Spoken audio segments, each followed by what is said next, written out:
दक्षिणी कश्मीर के पुलवामा में सुरक्षा बलों ने हिजबुल के 2 से 3 आतंकियों को घेर लिया है। माना जा रहा है कि घेरे गए आतंकियों में 12 लाख का इनामी आतंकी रियाज नायको और सैफुल्ला पुल हो सकते हैं। हिजबुल मुजाहिदीन के आतंकियों को घेरे जाने के बाद स्थानीय लोगों ने सुरक्षा बलों पर पथराव किया। सूत्रों के मुताबिक स्थानीय मस्जिदों से भी आतंकियों को भगाने में मदद की अपील की गई, लेकिन सुरक्षा बलों ने आतंकियों की सख्त घेराबंदी की हुई है। दक्षिणी कश्मीर के अनंतनाग में शनिवार को एनकाउंटर में मारे गए लश्कर कमांडर बशीर लश्करी के जनाजे में दर्जनों आतंकी शामिल हुए। आतंकियों ने बशीर के जनाजे को गन सैल्यूट भी दिया और जमकर फायरिंग भी की। बशीर के जनाजे में शामिल लोगों ने देश विरोधी नारे भी लगाए। देश के अगले मुख्य चुनाव आयुक्त अचल कुमार ज्योति होंगे। राष्ट्रपति प्रणब मुखर्जी ने अचल कुमार ज्योति की नियुक्ति को मंजूरी दे दी है। अचल 6 जुलाई को रिटायर हो रहे मुख्य चुनाव आयुक्त नसीम जैदी की जगह लेंगे। 64 साल के अचल गुजरात के मुख्य सचिव रह चुके हैं। अब अचल ही राष्ट्रपति और उपराष्ट्रपति चुनाव कराएंगे। राष्ट्रपति भवन में राष्ट्रपति प्रणब मुखर्जी की तस्वीरों पर आधारित एक बुक लॉन्च के कार्यक्रम में प्रधानमंत्री मोदी ने उन्हें पिता तुल्य बताया। पीएम मोदी ने कहा, प्रणब दा उनके पिता की तरह ख्याल रखते हैं।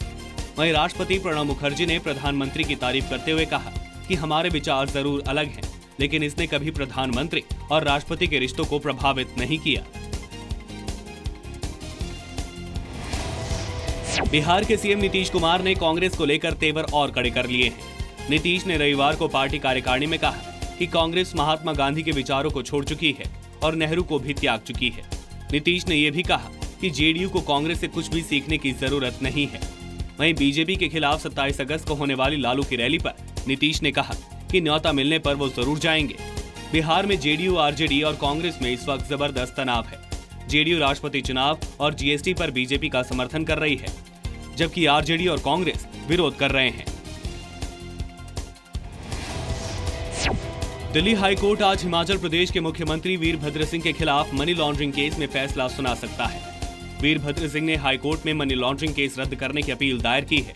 प्रवर्तन निदेशालय इस मामले में वीरभद्र सिंह, उनकी पत्नी प्रतिभा और बेटे विक्रमादित्य से पूछताछ कर चुका है। प्रवर्तन निदेशालय ने सीबीआई की शिकायत पर 2015 में वीरभद्र के खिलाफ मनी लॉन्ड्रिंग एक्ट के तहत केस दर्ज किया था। सीबीआई भी इस केस में वीरभद्र के खिलाफ चार्जशीट दाखिल कर चुकी है।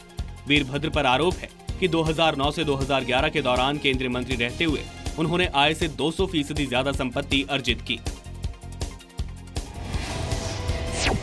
अंतर्राष्ट्रीय रेटिंग एजेंसी मूडीज ने जीएसटी को भारत के लिए बड़ा आर्थिक सुधार बताया है। मूडीज ने कहा है कि इससे अर्थव्यवस्था के अच्छे दिन आएंगे और सरकार की आमदनी भी बढ़ेगी, क्योंकि इससे टैक्स देने वालों की तादाद भी बढ़ेगी। वहीं जीएसटी देश में कारोबार को और आसान बनाएगा और पूरे देश के बाजार को एक कर देगा।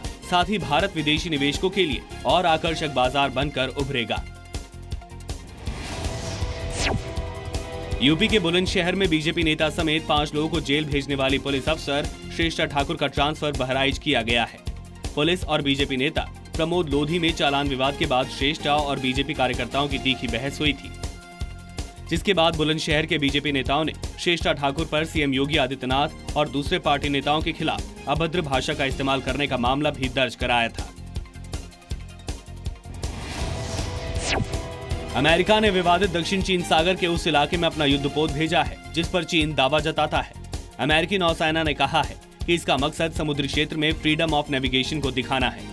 जिस इलाके में अमेरिका ने युद्धपोत भेजा है उस पर ताइवान, वियतनाम और फिलीपींस भी दावा जताते हैं। अमेरिकी राष्ट्रपति ट्रंप के पद संभालने के बाद दक्षिणी चीन सागर में यह अमेरिका का दूसरा अभियान है। जवाबी कार्रवाई में चीन ने भी इस इलाके में अपने सैन्य पोत और लड़ाकू विमान को रवाना कर दिया है। आईसीसी महिला वर्ल्ड कप के मुकाबले में भारतीय टीम ने पाकिस्तान को 95 रनों से हरा दिया। इसके साथ ही महिला टीम ने पाकिस्तान के खिलाफ वनडे में कभी न हारने का रिकॉर्ड बरकरार रखा। महिला वर्ल्ड कप में भारत की लगातार तीसरी जीत है। इसके अलावा भारत ने पाकिस्तान को वनडे क्रिकेट में लगातार 10वीं बार हराया है। मैच में भारत ने पाकिस्तान को 170 रनों का टारगेट दिया था। जवाब में पाकिस्तान की टीम सिर्फ 74 रनों पर ही ढेर हो गई।